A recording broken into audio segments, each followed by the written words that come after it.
आज्ञा चक्र हमारा बीच में, ये महाविष्णु का स्थान। इसका वर्णन हमारे यहाँ बहुत सुंदर देवी महात्म्य में मार्कंडेय स्वामी ने करके रखा है, लेकिन कौन पढ़ता है आजकल देवी महात्म्य, किसको फुर्सत। ये महाविष्णु का स्थान है और यहाँ जो दो स्थान हैं उसमें इस तरफ बुद्ध और इस तरफ महावीर जी। अब बुद्ध के लोगों ने भी बुद्ध का हाल खराब कर दिया। उन्होंने कहा था कि आप भगवान की बात ही मत करो, पहले ईश्वर की बात मत करो, कोई मूर्ति की भी बात मत करो, क्योंकि जब तक आत्म साक्षात्कार नहीं होता है तब तक लोग न जाने किस किस चीज को पूजेंगे। कोई भी पत्थर देखा उसको पूजने लग जाएंगे। ये क्या जानेंगे कि कौन सी स्वयंभू मूर्ति कौन सी नहीं। तो पहले आत्म साक्षात्कार, आत्म साक्षात्कार, आत्म साक्षात्कार, इसी को पहले जान। इसलिए लोग उनको कहते हैं वो अनिश्वरवाद थी। ये बात नहीं थी, वो बहुत प्रैक्टिकल आदमी थे। शुरू में हम भी यही कहते थे कि बाबा पहले आत्म साक्षात्कार लो फिर बात करें। लेकिन जैसे महाशय जी को देखा कि ध्यान करते हमें आत्म साक्षात्कार नहीं चाहिए, तो आप तशरीफ क्यों ले आए यहाँ तो सिर्फ आत्म साक्षात्कार का काम है और कोई। यही बुद्ध ने कहा था कि आप पहले आत्म साक्षात्कार को लीजिए। पर जब उन्होंने कह दिया कि किसी चीज की पूजा मत करो, कुछ न करो, आत्म साक्षात्कार को प्राप्त हो, तो इन लोगों ने तरह तरह के उसके ढोंग निकाले और उस ढोंग पे चल पड़े। महावीर जी के लिए क्या कहने, वो तो साक्षात भैरवनाथ जी हैं, बहुत बड़ी चीज। एक बार जंगल में ध्यान करते करते जब वो लौटे तो उनका आधा वस्त्र कुंज में फंस गया। आप बुरा मत मानिएगा, लेकिन जिस बात का मुझे बहुत ही बुरा लगता है, क्योंकि वो भी हमारे बेटे हैं, तो उनका जब वस्त्र आधा फट गया और वो आ रहे थे, कहते हैं कि कृष्ण ने ही उनकी परीक्षा ली कि भाई तू तो अवलिया है, तू तो अवधूत, तुझे क्या जरूरत, मेरे पास तो एक भी कपड़ा नहीं, मैं नंगा खड़ा हूं, मेरे लिए तेरा कपड़ा दे दे। तो उन्हें एक क्षण भर के लिए उसको कपड़ा दे दिया। वो तो राजप्रसाद में रहने वाले राजकुमार थे, एक क्षण भर के लिए वो छिपा कर चले गए और अपना कपड़ा पहन लिया। आज देखिए कि उनके क्या क्या तमाशे लोगों ने बना के रखे हैं। एक माँ के हृदय से पूछिए, क्या इस तरह से उनके तमाशे बनाने चाहिए? सारी दुनिया भर में उनको इस तरह से घुमाते हैं और रास्ते पर भी इस तरह से घूमते हैं बेशरम जैसे लोग। ये क्या, उन्होंने महावीर जी ने ये कहा था, अरे महावीर जी हो जाओ फिर देखा जाएगा। इस तरह की अनेक चीजें लोगों ने की है, जिससे कि मेरा हृदय एकदम कभी कभी लगता है कि इन लोगों के पाप कभी धुलेंगे ही नहीं, जिन्होंने इतनी बड़ी बड़ी महान विभूतियों का इस तरह से अपमान खुले आम पत्थरों पे किया, सीमेंट पे किया, हर जगह कर रहे हैं।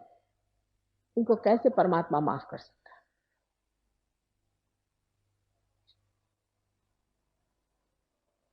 नेमिनाथ जी ने जिस वक्त में श्री कृष्ण के साथ, उनके वो भाई, चचेरे भाई थे नेमिनाथ जी, जो कि तीर्थंकर थे, उनको उपरति हो गई। उनके शादी में बहुत सारे जानवर आए मारने के लिए और परिंदे आए, उनको देखकर उपरति हो गई। ऐसे सबको हो सकती है। तो उन्होंने ये बात कह दी कि भाई मैं ये हिंसा नहीं करूंगा। लेकिन अब जो कीड़े मकोड़ों को भी बचाते बैठते हैं, ये कोई उन्होंने कहा था क्या? कहां से कहां आप लोग पहुंच जाते हैं। कम से कम जो सही बात है उसको सीखना चाहिए। मैंने बहुत सारे जैन मुनियों से बात करी कि भाई जो महावीर जी ने कहा ध्यान करो, वो क्यों नहीं करते हो, ये सब मंदिर मंदिर बनाते हो। तो कहने लगे कि माँ इसलिए कि ध्यान करने से शुद्र सिद्धि आ जाती है। मैंने कहा देखो भाई, शुद्र सिद्धियां आती है तुम्हारे अंदर, ठीक बात है, लेकिन अब हम तुमको सहयोग से असली ध्यान लगाएंगे। आप पहले ध्यान करो। अब बहुत से जैन लोग सहयोग को समझ रहे हैं कि ये महावीर जी का जो कहना है वही माता जी कर, और जो बुद्ध ने कहा वही काम माता जी, जो सच्चा दरबार कहते हैं वो ये। और बेकार की चीजों में अपना पैसा, अपना सारा चित्त बर्बाद कर देना ठीक है। अब तीसरे यहाँ ईसा मसीह, ईसा ने, क्योंकि उनका स्थान बराबर आंखों के बीच में जो ऑप्टिक चाइज्मा उसमें है, तो उन्होंने एक वाक्य कहा था, दाउ शैल्ट नॉट हैव एडल्ट्रस आईज, कि तुम्हारी आंख इतनी अबोध होनी चाहिए कि उसके अंदर कोई सी भी लालसा नहीं होनी चाहिए। बताइए, ऐसा आपको आज तक कोई ईसाई मिला है जिसके आंख में लालसा ना हो? जिस बात को उन्होंने खास ठोस तरीके से कहा, वही चीज उनमें नहीं। वो तो सभी में एक ही हाल है। जबकि हमसे भी बताया गया कि हम सब में आत्मा स्थित है, तो हम लोगों ने जाति बना ली जन्म के अनुसार। जन्म के अनुसार जाति हो ही नहीं सकती, और व्यास जी लिख ही नहीं सकते। व्यास जी किसके लड़के थे? जिसको मालूम है सो जानते हैं क्या? मत्स्यगंधा के लड़के थे ना, एक मच्छियारिन के लड़के थे, शादी भी नहीं हुई। वो व्यास जी क्या ऐसी बात लिखेंगे? लेकिन ये बना दिया कि जन्म से आप ब्राह्मण हैं, ब्राह्मण होना पड़ता है। यही बात मैंने आपसे बताई। अब आप समझ लीजिए कि धर्म के मामले में अपनी कल्पनाएं जो गलत है उसको सही करना पड़ेगा। अगर वो नहीं सही करी, वो अगर हमारी कल्पनाएं हमने नहीं करी और वो हम सीधे नहीं हुए, तो हम धर्म को प्राप्त नहीं हो सकते हैं। जैसे कृष्ण ने कहा कि मारो इसको, ऐसी चीज जो सच है उसको पाना है, उसको मानना है। इससे हमारे अंदर के जो दूषित धर्म है सब निकल जाएंगे, और जो सच्चा धर्म वो खड़ा होकर के सारे विश्व में एक धर्म हो जाए, क्योंकि सबने एक ही बात कही। अब रही बात कि उसके 3 चक्रों के बारे में, मैंने बताया आपसे 3 जो यहाँ पर है कि बुद्ध, महावीर और ईसा मसीह, ये 3 आए और इनका जीवन तपस्या से रहा। अब वेद में भी 7 हमारी स्थिति बताई। भू माने पृथ्वी, पृथ्वी से बना हुआ श्री गणेश। भूर्व अंतरिक्ष बना हुआ ब्रह्मदेव, ब्रह्मदेव ने अंतरिक्ष बनाया। उसका वो सिर्फ जो तत्व है वो कहते हैं भूर्भुव स्वाहा। स्वाहा नाभि चक्र पे होता है, जहां हम सब चीज को खा जाते, जहां अग्नि खा जाती, ये लक्ष्मी नारायण जी का स्थान होता है। भूर्भुव स्वाहा मना, ये मां का स्थान जगदम्बा का। जना, जना इसलिए कि श्री कृष्ण ने जन जागरण का विचार किया, जन में उतरे। और इतना ही नहीं, विराट, श्री कृष्ण स्वयं साक्षात विराट है। सारे जन के अंग प्रत्यंग उनके अंदर है, इसलिए वो जन। और तप, इन तीनों ने तप किए हैं। और अब सहस्त्रार पे सत्य है जो आदि शक्ति आपको देती है। इस प्रकार जो उसमें तत्व लिखा गया है वही विशद रूप से भक्ति मार्ग में लोगों ने देवी देवताओं की तरफ से वर्णन किया। ये सब की सब सच्चा है, सिर्फ कहीं एक अंग है, कहीं दूसरा अंग है। और एक हाथ को कोई लेकर झगड़ा करेगा और दूसरे हाथ को लेकर कोई झगड़ा करेगा, तो उसे क्या कहा जाए? इससे तो दोनों भी हाथ टूटी जाते हैं और टूट ही गए।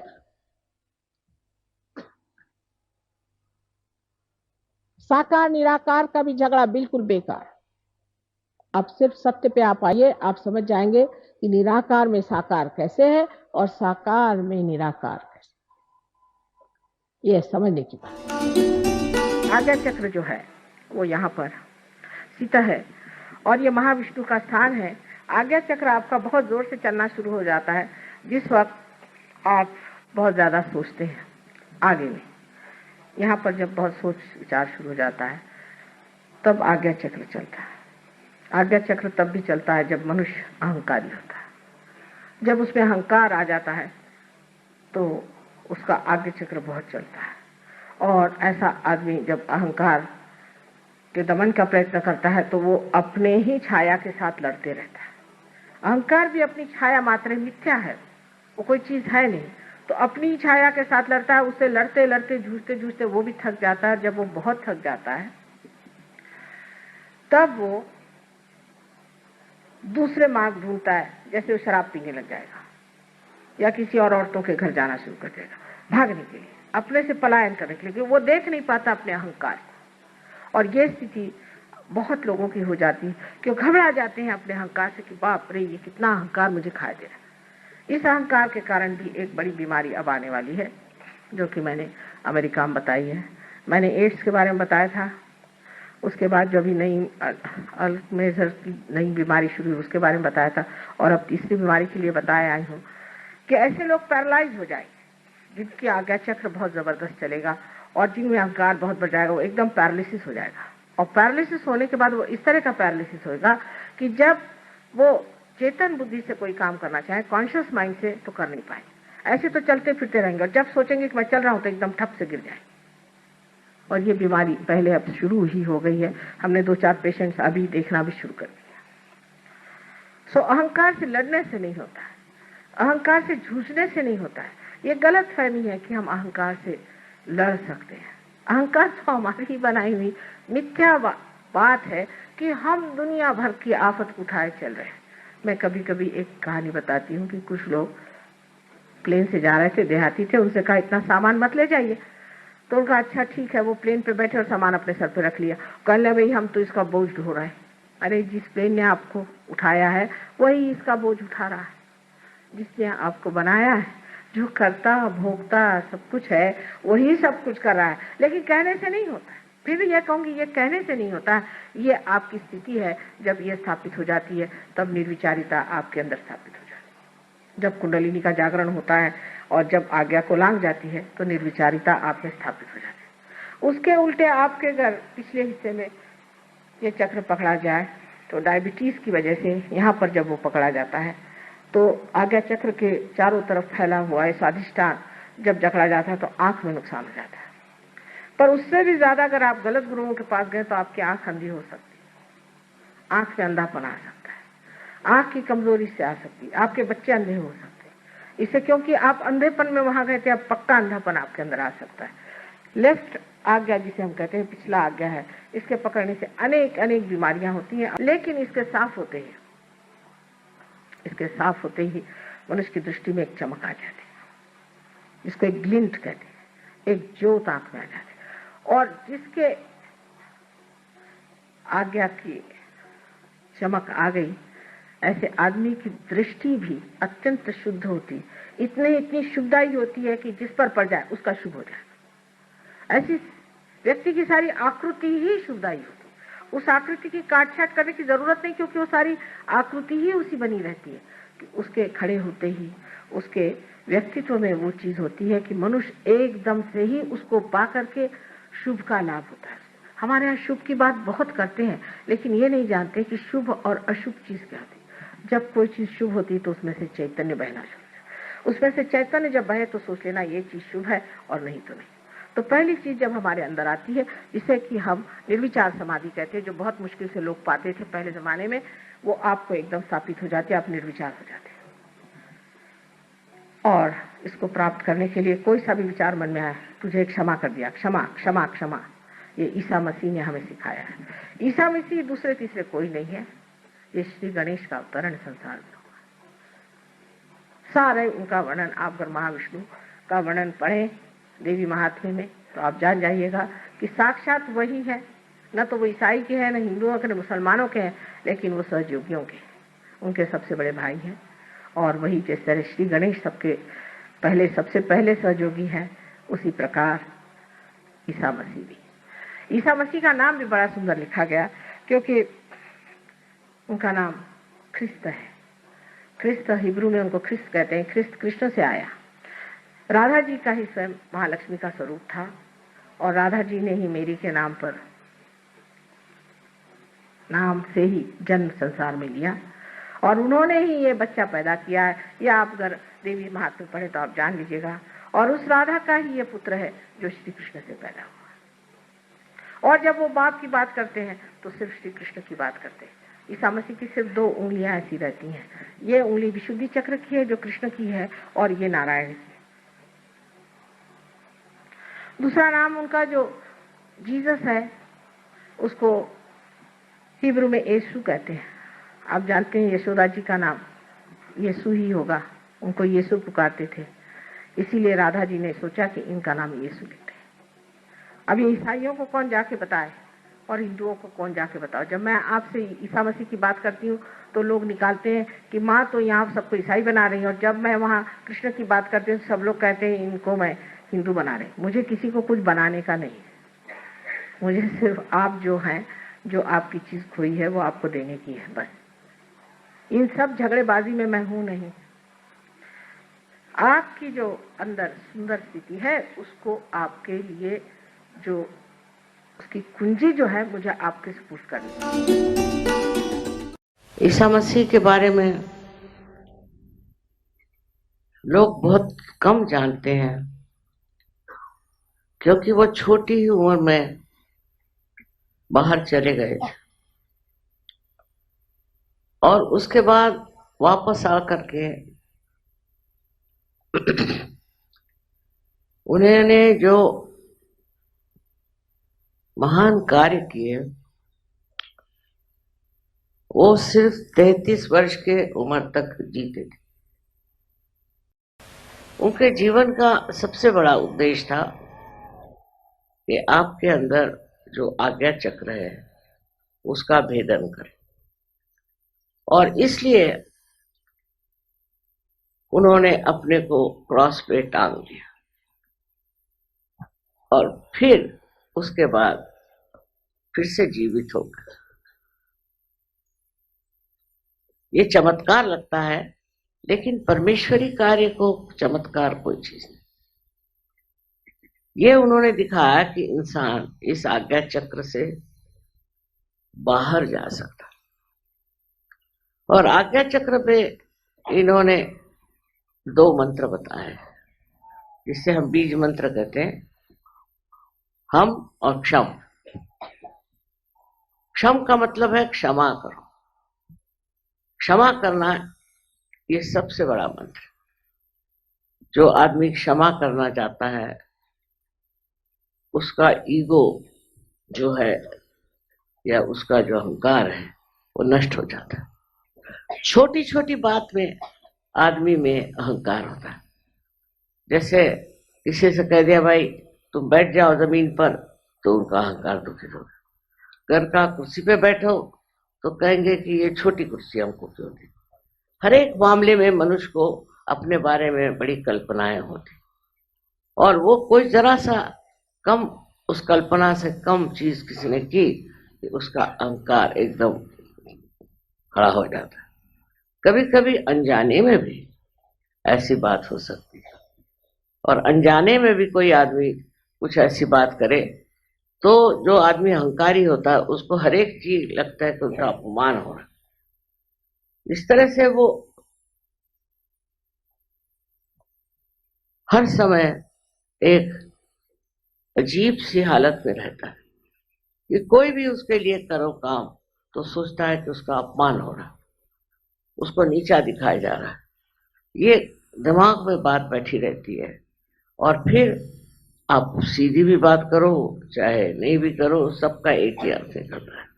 इसलिए देखना चाहिए और सोचना ये चाहिए कि जो ईसा मसीह ने कहा है कि आपको अगर किसी के लिए भी ऐसा लगा कि उसने आपका अपमान किया या उसने आपको दुख दिया, तकलीफ दी, तो उसे आप क्षमा कर दो। अब देखिए, अगर आप सबको क्षमा कर दें तो क्या हो जाएगा? आपको कोई तकलीफ नहीं हो सकती, आप परेशान नहीं होंगे। जब आपने क्षमा ही कर दिया तो उस बारे में आप सोचेंगे भी नहीं, और कोई ऐसी घटना हो ही नहीं सकती कि जो आपके विपरीत हो, क्योंकि आप सबको क्षमा करते हैं। और ये शक्ति हमें आज्ञा चक्र से मिलती है। जिसका आज्ञा चक्र अच्छा होता है वो सबको क्षमा कर देता है। और नहीं तो दूसरा मार्ग क्या है? अगर आप क्षमा नहीं करेंगे तो आप अपने ही को तकलीफ देंगे, अपने ही को परेशान करेंगे, और जो दूसरा आदमी है वो हो सकता है उसने जानबूझकर आपका अपमान किया, तो वो और बलवत्तर हो जाएगा। इसलिए क्षमा करना उन्होंने एक बड़ा भारी संदेश मानव जाति के लिए दिया। और दूसरा, हम हम जो है ये क्षम से बिल्कुल उल्टा अर्थ लगता है। हम माने ये जान लो तुम क्या हो, ये जान लो कि तुम आत्मा हो। तुम ये शरीर मन बुद्धि अहंकार आदि उपाधियां नहीं, पर तुम आत्मा हो। और इस हम को जान करके आप समझ लोगे कि मैं आत्मा हूं। आत्मा का मतलब ये है कि जितनी भी गलत सलत बातें हमारे दिमाग में घमंड से, गर्व से, मूर्खता से, अज्ञान से आई हुई है, ये सब बेकार है, इनका कोई अर्थ नहीं लगता। तुम साक्षात जब स्वच्छ आत्मा हो, सो इस आत्मा में ये सब चीजें आती नहीं और तुम अत्यंत पवित्र हो। सो दो चीजें उन्होंने बताई। एक तो ये कि आप सबको क्षमा कर दो, कोई अज्ञान में, कोई ज्ञान से कुछ भी कुछ करे, क्षमा कर दो, जिससे आपको तकलीफ नहीं होगी। क्योंकि क्षमा करिए या न करिए, आप करते क्या, कुछ भी नहीं। पर जब आप क्षमा नहीं करते हैं तब आप अपने को सताते हैं और तंग करते हैं। और जिस आदमी ने आपको दुख दिया, तकलीफ दी, हो तो मजे में बैठा है। तो इस तरह से आप देखें कि कोई ऐसी बात हो और उसे आप क्षमा करने की आदत डाल दें। दूसरी बात जो कही है उन्होंने कि तुम आत्मा हो, इस आत्मा को जानो। आत्मा को तो कोई छू नहीं सकता, नष्ट नहीं कर सकता, उसको सता नहीं सकता। अगर आप वो आत्मा स्वरूप है तो उसमें रममाण होना चाहिए।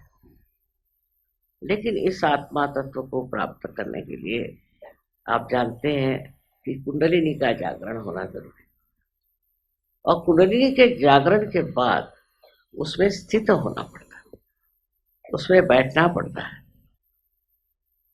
जब तक आप उसमें स्थित नहीं होंगे तब तक आप छोटी छोटी बातों में उलझे रहे। तो अपने में समाना आना चाहिए, अपने ही अंदर समाना चाहिए। अपने अंदर जब आप समाने लग जाएंगे तो आपके अंदर एक नितांत शांति प्राप्त हो और आप विचलित नहीं होंगे। इस शांति के दायरे में जब आप रहेंगे तो आपको आश्चर्य होगा कि आप जो छोटी छोटी चीजों के लिए हर समय